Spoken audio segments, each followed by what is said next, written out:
திருக்கடவுர். திருக்கடவுர் போய் சேர்ந்தபோது நாங்க 1992ல ஒரு டெம்பிள் ட்ரிப் போயிருந்தோம். ஸோ பொதுவா என்ன ஆகும்னா, வெளிநாட்டுல இருக்கிறவங்க இந்தியாவுக்கு வந்து நம்ம இங்கே டிராவல் பண்ணுவோம். ஸோ கோயில்கள் பார்க்கறதுக்கு விருப்பம் அதிகம். இன்ஃபாக்ட் நான் டெம்பிள் நெட் அப்படின்னு ஒரு வெப்சைட் வச்சிருக்கேன். ஸோ அதுவே இந்த ட்ரிப்புக்கு அப்புறம் நடந்தது தான். ஸோ 92, 93 நினைக்கிறேன். ஸோ எல்லாரும் ஃபேமிலியெல்லாம் சேர்ந்து போனோம். ஸோ திருநள்ளாறு போயிட்டு வர வழியில கொதிக்கிற வெயில். வழியில ஒரு போர்டு இருந்தது, திருக்கடவுர்னு. உடனே எங்க அம்மா சொன்னாங்க, அந்த மாதிரி அபிராமி கோயில் இருக்கு, நம்ம போய் பார்க்கணும் அப்படின்னு. ஸோ அபிராமி கோவில், சரி எனக்கு தெரிஞ்சது அபிராமி அந்தாதி தான், அதுக்கு மேல ஒன்றும் தெரியாது. அது கூட கேள்விப்பட்டதுதான் ஸ்கூல் டீச்சர் மூலமா.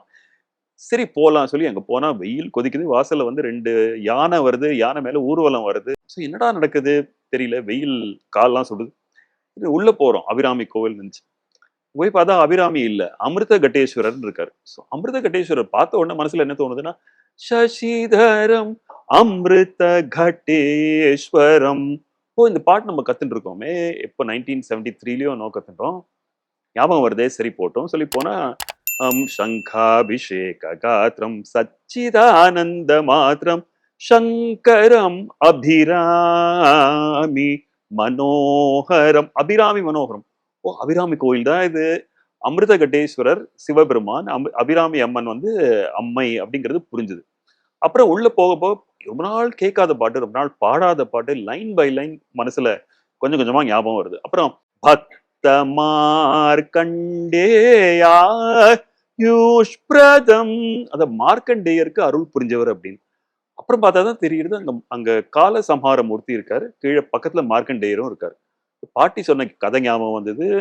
அந்த கதையை பத்தி ஒரு ஃப்ரேஸ், பக்த மார்க்கண்டேய ஆயுஷ் பிரதம் அப்படிங்கிற ஒரு ஃப்ரேஸ்ல அந்த கதை ஃபுல்லா ஞாபகம் வந்தது.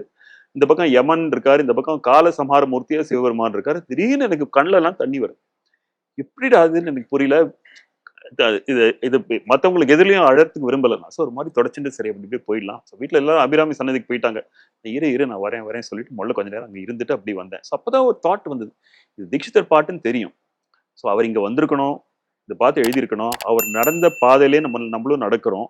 ஸோ அப்புறம் அந்த கடைசி லைனும் ஞாபகம் வந்தது, பயங்கர கோர ரூபதர.